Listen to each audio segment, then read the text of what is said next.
ഇന്നാണ് കേട്ടോ Halloween night. കോസ്റ്റ്യൂമൊക്കെ ആയിട്ട് പ്രേതങ്ങളെ പേടിപ്പിക്കാൻ ഇറങ്ങിയതാണ്. ഇനിയിപ്പോൾ പ്രേതങ്ങൾ പേടിക്കുമോ അതോ ഞങ്ങൾ പേടിക്കുമോ എന്നൊന്നും അറിയില്ല. എന്തായാലും കോസ്റ്റ്യൂമൊക്കെ ആയിട്ട് ഞങ്ങൾ ഇറങ്ങിയിട്ടുണ്ട്. കുട്ടികളൊക്കെ ഹാലോവിൻ ബാസ്ക്കറ്റുമായി ട്രിക്ക് ഓർ ട്രീറ്റിന് പോകാനുള്ള എക്സൈറ്റ്മെൻറ്റിലാണ്.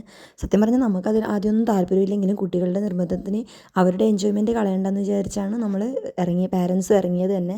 പക്ഷേ പോയപ്പോൾ ഹോണസ്റ്റ്ലി പറയുകയാണെങ്കിൽ ഇത്രയും ആൾക്കാർ ഈ തണുപ്പിന് പുറത്തുണ്ടാവുമെന്ന് ഞാൻ പ്രതീക്ഷിച്ചതേയില്ല. കുട്ടികളൊക്കെ കോസ്റ്റ്യൂം ഇട്ടും പാരൻസുമായി ബാസ്ക്കറ്റൊക്കെ പിടിച്ച് വീടൊക്കെ ആണെങ്കിൽ ചില വീടുകളൊക്കെ അടിപൊളിയായിട്ട് ഡെക്കറേറ്റ് ചെയ്തിട്ടുണ്ട്.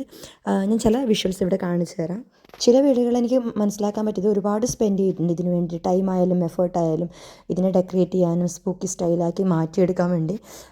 പിന്നെ ചിലയിടത്തൊക്കെ ക്യൂട്ട് പംകിൻസ് മാത്രമേ ഉണ്ടായിരുന്നെങ്കിലും ബാക്കി കുറേ സ്ഥലത്തൊക്കെ വലിയ സ്കെലറ്റൻസൊക്കെ വെച്ച് ലൈറ്റൊക്കെ വെച്ച് നല്ല രീതിയിൽ ഡെക്കറേറ്റ് ചെയ്തിട്ടുണ്ടായിരുന്നു. പിന്നെ കുട്ടികൾക്കൊക്കെ ഈ പ്രേതങ്ങളെക്കുറിച്ചൊന്നും വലിയ ഐഡിയ ഇല്ലാത്തതുകൊണ്ടും ഇതിനെ കൂടുതലും നോക്കി എന്താണ് സംഭവം ഈ കെട്ടിത്തൂങ്ങി കിടക്കുന്നതൊക്കെ കറക്റ്റ് മനസ്സിലാക്കാനൊന്നും അവർക്ക് പറ്റിയിട്ടുണ്ടായിരുന്നില്ല ഈ ട്രിക്ക് ഓർ ട്രീറ്റിൻ്റെ സ്വീറ്റ്സ് കിട്ടുന്ന എൻജോയ്മെൻറ്റിൻ്റെ ടൈമിൽ. അതുകൊണ്ട് തന്നെ അവർക്കിതൊരു വലിയൊരു പേടിയായിട്ടുണ്ടായിരുന്നില്ല പ്രോഗ്രാം കഴിഞ്ഞപ്പോഴേക്കും. പിന്നെ ഇതുപോലുള്ളൊരു സെറ്റപ്പ് ആയതുകൊണ്ട് തന്നെ നാട്ടിലത്തെ പോലെ അല്ലാത്തതുകൊണ്ട് തന്നെ ഇവിടെ അത്ര പേടിക്കേണ്ട ആവശ്യമില്ല. ഇനിയിപ്പോൾ ഇതേ സംഭവം നമ്മുടെ നാട്ടിലാണ് വെച്ചിരുന്നെങ്കിൽ കുറച്ചുകൂടി പേടിയാവുമായിരുന്നു എന്നാണ് എനിക്ക് തോന്നിയിട്ടുള്ളത്. പിന്നെ ഈ സ്കെലറ്റൺസും ഈ ഒരു തീമൊക്കെ ശരിക്കും പറഞ്ഞാൽ ഒരു നെഗറ്റീവ് ആണെങ്കിലും നാടോടുമ്പോൾ നടുവേ ഓടണം എന്നാണല്ലോ. ഈ ഒരു ഒറ്റ രാത്രിക്ക് വേണ്ടി ഇവരുടെ എഫേർട്ട് എന്ന് വെച്ചാൽ ഭയങ്കര ക്രിയേറ്റീവായിട്ടാണ് എനിക്ക് തോന്നിയിട്ടുള്ളത്. ശരിക്കും അപ്രീഷിയേറ്റ് ചെയ്യേണ്ട ഒന്ന് തന്നെയാണ്. പിന്നെ ഒരു 2 കിലോമീറ്റർ നടക്കുമ്പോൾ തന്നെ മടിയാവെന്ന് പറയുന്ന കുട്ടികളാണ് ഇന്നിപ്പോൾ 6ഉം 7ഉം കിലോമീറ്ററൊക്കെ സുഖമായിട്ട് നടന്നത്. അവർക്ക് അറിഞ്ഞിട്ട് കൂടിയില്ല അവരിത്രയും നടന്നു എന്നുള്ളത്.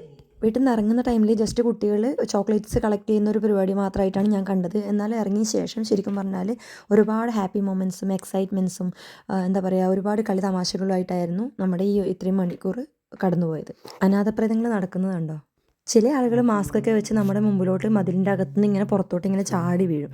ചില സമയത്ത് നമുക്ക് പേടിയായാലും കൂടി കുട്ടികൾക്കൊന്നും ഒന്നും പേടിയാവില്ല. അവർ ഫണ്ണായിട്ട് അവരെ തിരിച്ച് പേടിപ്പിക്കുന്ന ടൈപ്പിലായിരുന്നു പോയിക്കൊണ്ടുണ്ടായത്. അങ്ങനെ ചോക്ലേറ്റ്സൊക്കെ കളക്ട് ചെയ്ത് നടന്ന് തളർന്നപ്പോൾ ഞങ്ങൾ നേരെ വീട്ടിലോട്ട് നടന്നു.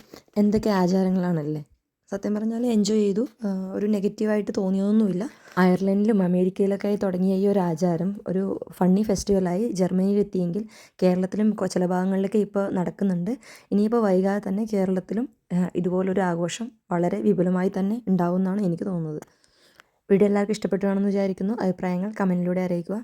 മറ്റൊരു നല്ല വീഡിയോയുമായി വീണ്ടും വരാം. ബൈ.